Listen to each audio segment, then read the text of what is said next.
यात्रा शुरू हुई थी तो हमारे जो प्रेस के मित्र हैं उन्होंने कहा कि केरला में अच्छा रिस्पांस है, उत्तर भारत में यात्रा को रिस्पांस नहीं मिलेगा, महाराष्ट्र में, कर्नाटक में नहीं मिलेगा।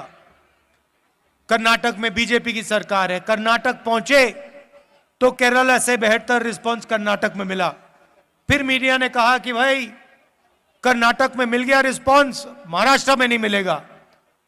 मेरा महाराष्ट्र पहुंचे, कर्नाटक से बेहतर रिस्पांस।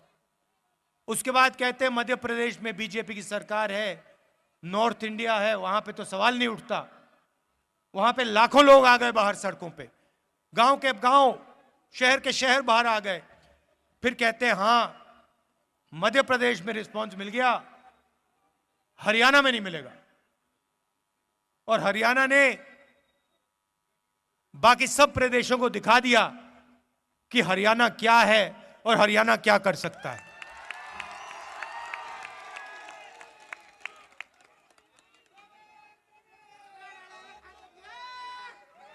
और जो हमने नफरत मिटाने की बात की, डर मिटाने की बात की, वो सचमुच हमें इन सड़कों पे आपने दिखाया है। इस यात्रा में किसी ने गलत तरीके से किसी से बात नहीं की। कोई गिरा, चाहे हिंदू हो, मुसलमान हो, सिख हो, ईसाई हो, मैंने अपनी आंखों से देखा। जैसे ही गिरा, यात्रा ने उस व्यक्ति को अपने गोद में लिया। किसी ने नहीं पूछा भाई तुम हिंदू हो, मुसलमान हो, सिख हो, ईसाई हो, कौन सी जात के हो, ना। जैसे ही कोई गिरा, वैसे ही पूरी यात्रा ने, हिंदुस्तान ने उसको अपना माना, उसको उठाया, पानी पिलाया, अगर पट्टी की जरूरत थी पट्टी की, और फिर कहा चलो चलो हमारे साथ चलो। यह आपने दिखाया हमें, और यह नई चीज नहीं है। यह आपका जो प्रदेश है, यह सदियों से देश को यही दिखा रहा है। महाभारत की जमीन है,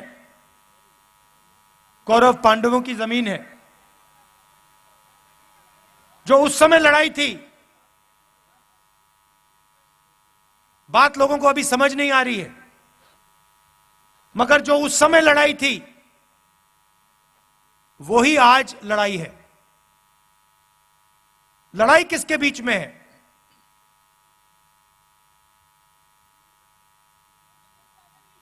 नहीं, देखिए पांडव कौन थे? अर्जुन, भीम, ये लोग कौन थे? ये लोग तपस्या करते थे। ये लोग तपस्या करते थे। क्या पांडवों ने इस धरती पे नफरत फैलाई थी क्या? आपने महाभारत पढ़ी है, क्या उसमें लिखा है कि पांडवों ने किसी गरीब व्यक्ति के खिलाफ अपराध किया? कहीं लिखा है? पांडवों ने डिमोनेटाइजेशन किया क्या? नोटबंदी की थी क्या? गलत जीएसटी लागू की थी क्या? कभी करते? कभी नहीं करते। क्यों नहीं करते? क्योंकि वो तपस्वी थे और वो जानते थे कि नोटबंदी, गलत जीएसटी, किसान बिल इस धरती के जो तपस्वी हैं उनसे चोरी करने का तरीका है।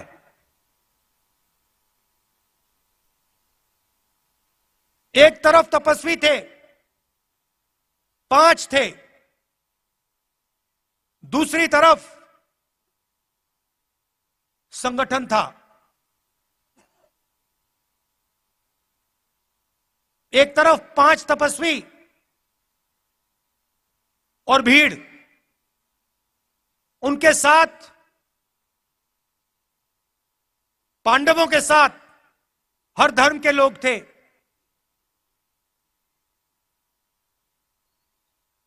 जैसे यहां पे यात्रा चल रही है, इसमें कोई ये नहीं पूछता भैया कौन हो, कहां से आए हो। मोहब्बत की दुकान है ये। पांडवों ने भी, आप याद रखिए, पांडवों ने भी अन्याय के खिलाफ काम किया था। पांडवों ने भी नफरत के बाजार में मोहब्बत की दुकान खोली थी। देखिए पुलिस वाले सिर हिला रहे हैं, देखिए मुस्कुरा के सिर हिला रहे हैं पुलिस वाले, समझते हैं ये। भैया कैमरा इस साइड मत दिखा देना, फंस जाएंगे। गलती से भी मत दिखा देना। कौरव कौन थे भैया? कौरवों के हाथ में 21वीं सदी के कौरव बता देता हूं। 21वीं सदी के कौरव हाफ पैंट, खाकी हाफ पैंट पहनते हैं, हाथ में लाठी लिए होते हैं और शाखा लगाते हैं। उनके साइड में, उनकी तरफ हिंदुस्तान के 2-3 सबसे अमीर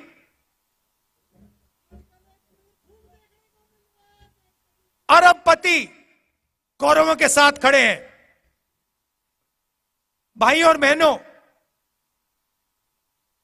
नोटबंदी किसने करवाई? गलत जीएसटी किसने लागू की?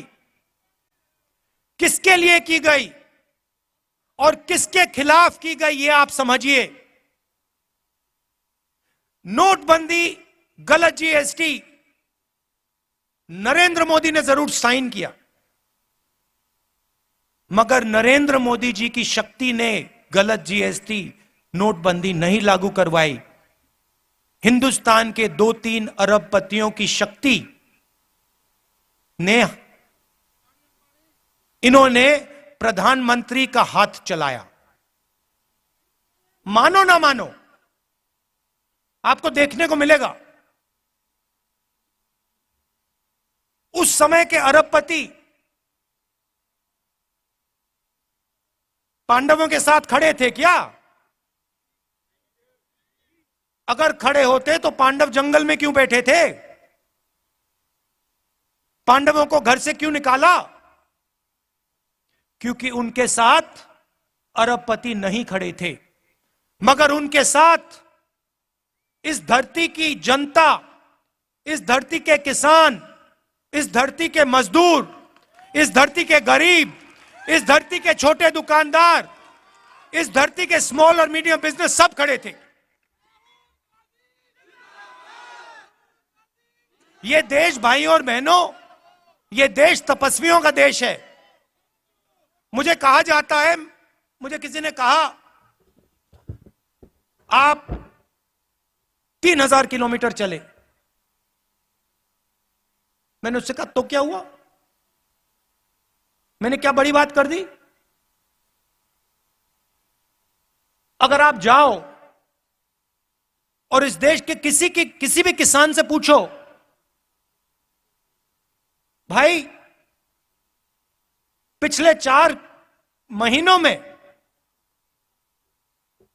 आप कितने किलोमीटर चले हो, वो आपको बता देगा 3000, 4000, 5000 किलोमीटर चला हूं। हां, कन्याकुमारी से दिल्ली नहीं चला हूं, मगर अपने खेत में चला हूं, मंडी गया हूं, मंडी जाकर वापस आया हूं, फिर मंडी गया हूं, फिर वापस आया हूं, खाद खरीदने गया हूं, बीज खरीदने गया हूं।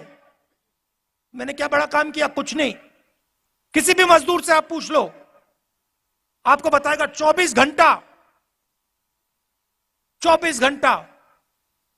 मैं सर पर बोझ रख के आगे पीछे आगे पीछे आगे पीछे चलता जाता हूं।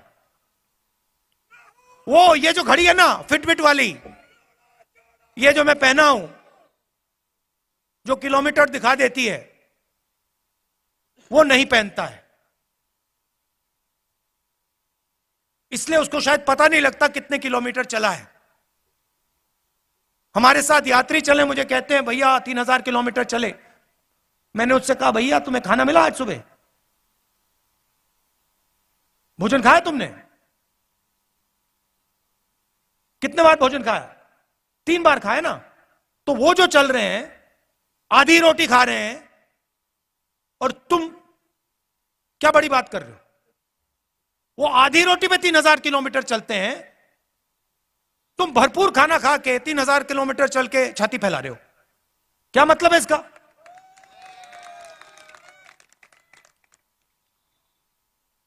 फिर ये मेरी टी शर्ट के पीछे पड़ गए।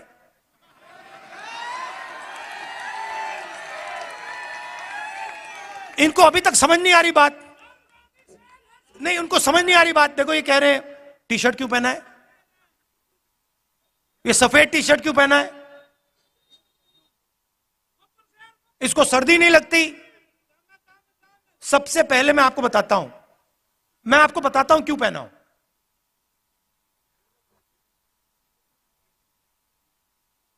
यात्रा शुरू हुई, केरला में भयंकर गर्मी, ऐसा लग रहा था भैया टी शर्ट उतार दो। मतलब उसमें पसीने आ रहे थे, ह्यूमिडिटी बहुत थी। केरला में काफी मतलब गर्मी लगी। फिर मैं मध्य प्रदेश में गया, थोड़ी ठंड होने लगी, थोड़ी सी, मतलब ज्यादा नहीं। सुबह सुबह क्या हुआ, 6 बजे हम निकलते हैं। सुबह सुबह 3 गरीब बच्चे मेरे पास आ गए, फटी हुई शर्ट थी। और जब मैंने उनको ऐसे पकड़ा, हाथ लगाया फोटो के लिए, फोटो लेना चाहते थे, एक इस साइड और एक साइड लड़कियां थी, एक इस साइड एक इस साइड। जैसे मैंने उनको पकड़ा, वो कांप रही थी, ठंड से कांप रही थी। और फिर मैंने देखा पतली सी शर्ट थी। उस दिन मैंने निर्णय ले लिया कि जब तक मैं नहीं कांपूंगा मैं टी शर्ट पहनूंगा। जब कांपना शुरू हो जाएगा, जब मुझे अच्छी मतलब ठंड लगने लगेगी, जब जबरदस्त कठिनाई होगी, तो फिर मैं स्वेटर पहनने का सोचूंगा, मगर उससे पहले नहीं करूंगा। मैं उनको मैसेज देना चाहता हूं, उन 3 लड़कियों को देना चाहता हूं कि अगर आपको ठंड लग रही है तो फिर राहुल गांधी को भी ठंड लगेगी। जिस दिन आपने स्वेटर पहन लिया, उस दिन राहुल गांधी स्वेटर पहन लेगा। नहीं नहीं नहीं, ये बात मत बोलो, ये फिर से आप गलत बात बोलना शुरू कर दे हो। महात्मा गांधी नहीं हूं मैं। आप नहीं, सुनो, ये मेरे जैसे इस देश में करोड़ों लोग हैं, ठीक है, करोड़ों लोग हैं। यहां पे क्या हो रहा है, यहां पे काम कोई कर रहा है, तपस्या कोई कर रहा है। जैसे मैंने पांडवों की बात की, यहां पे युद्ध हुआ था, हजारों लोग मरे थे। वो क्यों हुआ था? क्योंकि उस समय हिंदुस्तान में जो काम कर रहा था, जो तपस्या कर रहा था, उस समय किसान थे, मजदूर थे। आज किसान हैं, मजदूर हैं, छोटे व्यापारी हैं, स्मॉल और मीडियम बिजनेस चलाते हैं। आज हमारे पास माइक्रोस्कोप बनाने वाले लोग आए, आप बनाते हैं, मैन्युफैक्चरिंग है, देखो इनकी 100-200 लोगों को ये रोजगार देते हैं। ये तपस्या करते हैं 24 घंटा। कोई माइक्रोस्कोप बनाता है, कोई यहां पे पोल्ट्री फार्म चलाता है, कोई खेती करता है, गन्ना उगाता है। ये तपस्वी है देश के। और खाता कोई और है, और खाता कोई और है। और जो खाता है भैया वो तो दिखते भी नहीं है। उदाहरण देता हूं, प्रधानमंत्री बीमा योजना, आपके जेब में से पैसा निकलता है, आप देते हो, और हिंदुस्तान की सरकार आपका पैसा उसमें जोड़ती है। आप सुबह 4 बजे उठते हो, हम 6 बजे उठते हैं, आप 4 बजे उठते हो। 4 बजे उठने के बाद आप काम शुरू करते हो। आपके साथ खेत में आपके इतने छोटे छोटे बच्चे होते हैं, पूरा परिवार काम करता है। फिर तूफान आता है, आंधी आती है, बारिश होती है, ओले गिरते हैं, और फिर आप जाते हो बीमा लेने। कहते हो भैया चलो नुकसान हो गया, बीमा का पैसा तो भरा था। पता लगता है इंटरनेट पे आपको कंपनी नहीं मिलेगी, नाम नहीं मिलेगा, फोन करो कोई जवाब नहीं देगा। आपकी तपस्या कोई और खा गया। जीएसटी के बारे में बताता हूं, मजेदार बात मैंने सुनी।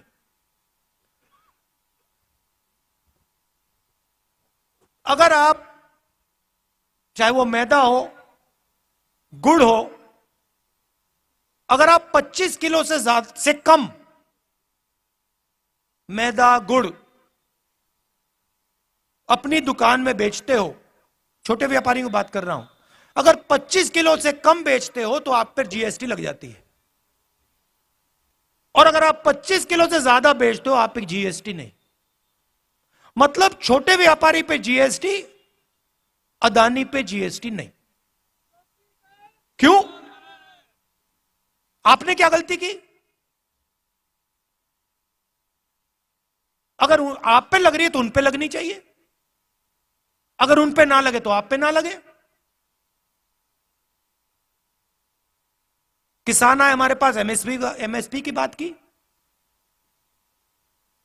हिमाचल प्रदेश में मैंने आज अखबार में पढ़ा,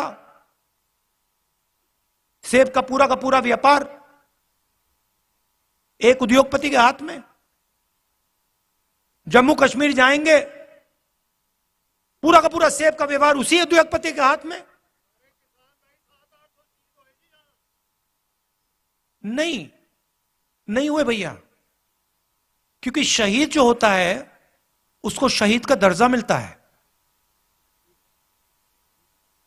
पार्लियामेंट हाउस में मैंने बात उठाई, कांग्रेस पार्टी ने बात उठाई कि भैया ये 700 लोग शहीद हुए हैं, इनका नाम तो ले लीजिए पार्लियामेंट हाउस में, शहीद का दर्जा तो दे दीजिए। प्रधानमंत्री कहते कोई शहीद नहीं हुआ।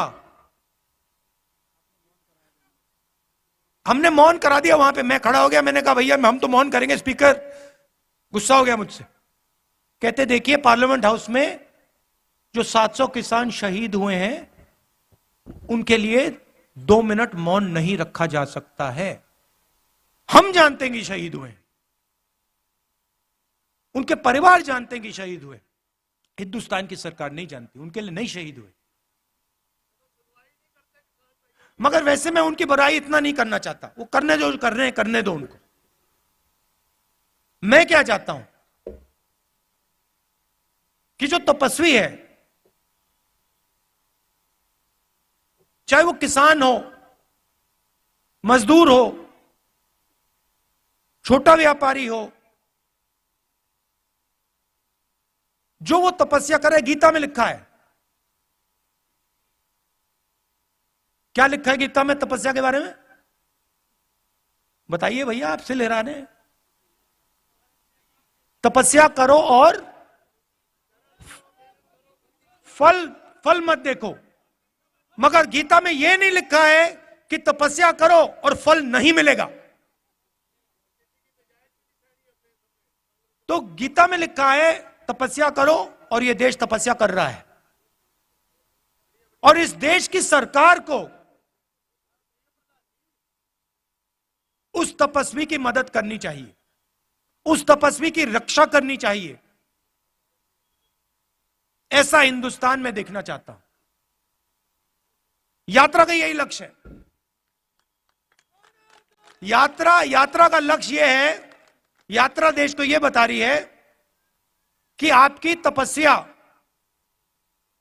जाया नहीं जानी चाहिए। मैं जानता हूं कि जिस दिन हिंदुस्तान के किसान, मजदूर, छोटे व्यापारी, इनको इनकी तपस्या का फल मिल जाएगा, उस दिन इस देश के सामने कोई देश नहीं खड़ा हो सकता है। ये आप अपने मोबाइल फोन के पीछे देखो, इसमें लिखा मेड इन चाइना। पुलिस वालों के जूतों के नीचे लिखा होगा मेड इन चाइना, शर्ट के पीछे मेड इन चाइना, माइक्रोफोन के नीचे मेड इन चाइना। तंग आ गया हूं मैं मेड इन चाइना से। जहां देखो made in China, made in China. मैं चाहता हूं कि वहां पे बीजिंग में एक चाइना का युवा फोन देखे, उसमें लिखा हो मेड इन कुरुक्षेत्र। ले, ऐसा हिंदुस्तान चाहता हूं। और जो कुरुक्षेत्र में जिसने माइक्रोस्कोप बनाया, सॉरी अंबाला, जिसने अंबाला में माइक्रोस्कोप बनाया, उसके जेब में चाइना के युवा के पैसे आए। ये चाहता हूं मैं। तो मगर सबसे पहला कदम डर और नफरत को मिटाने का है। देखिए, हरियाणा में युद्ध हुआ था, पांडवों ने डर और नफरत को मिटाने का काम किया था। जैसे मैंने कहा, नफरत के बाजार में मोहब्बत की दुकान खोली थी। और ये मैं नहीं कह रहा हूं, ये मत सोचिए कि मेरा नारा है। मेरा नारा नहीं, उनका नारा है। ये पांडवों का नारा है, ये पांडवों का नारा है, ये भगवान राम का नारा है, ये इस देश का नारा है। और हजारों सालों से यह नारा चल रहा है। ये कुछ नया काम नहीं किया मैंने। आखिरी बात कहना चाहता हूं, और यह आपको मालूम होनी चाहिए। देखिए, जब भी मैं चल रहा हूं, जहां भी मैं जाता हूं, राजस्थान में जय सिया राम, जय सिया राम। अच्छा, ये आरएसएस वाले हर हर महादेव तो कभी नहीं कहते। आप देखो, नोट करो, कभी नहीं कहते ये। क्यों नहीं कहते? नहीं, मैंने सोचा इसके बारे में, क्यों नहीं कहते हर हर महादेव, क्यों नहीं कहते? नहीं, क्योंकि शिव जी तपस्वी थे और ये हिंदुस्तान की तपस्या पे आक्रमण कर रहे हैं, इसलिए हर हर महादेव नहीं कह सकते। मगर बात मैं जय सिया राम की कर रहा हूं। यहां पे राम राम राम राम सुना मैंने, राम राम, जय सिया राम। अब जय सिया राम ये कभी नहीं कहते। इन्होंने सीता जी को नारे से निकाल दिया, उठा के बाहर फेंक दिया, कहा हम नहीं कहेंगे। ये हमारी हिस्ट्री, हमारे संस्कार, हमारे इतिहास के खिलाफ काम किया इन्होंने।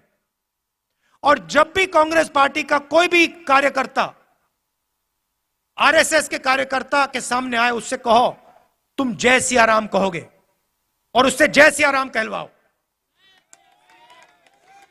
क्योंकि जितने जरूरी राम थे, उतनी ही जरूरी सीता थी। तो आप सब यहां आए, इतने प्यार से आपने मेरी बात सुनी, दिल से आपका धन्यवाद करना चाहता हूं। और आज एक कमी रह गई, आज एक कमी रह गई। हमने आज वो जो बीजेपी के लोग करते हैं, देखिए उनके संगठन में महिलाएं तो होती नहीं है, अलाउ ही नहीं है। अभी तक नहीं समझ आया मुझे उनके संगठन में महिलाएं क्यों नहीं हैं, वो अलग बात है, मगर आज हमने पूरा दिन महिलाओं का कर दिया। तो जो हमारे पुरुष हैं उनको आज थोड़ी मुश्किल हुई, आप अंदर नहीं आ पाए, आप मिल नहीं पाए, तो मैं आपसे माफी मांगना चाहता हूं। और कल दोनों स्त्री और पुरुष का दिन है, तो आप सब लोग आ पाएंगे और आपसे मिल सकेंगे। दिल से बहुत बहुत धन्यवाद। नमस्कार। जय हिंद।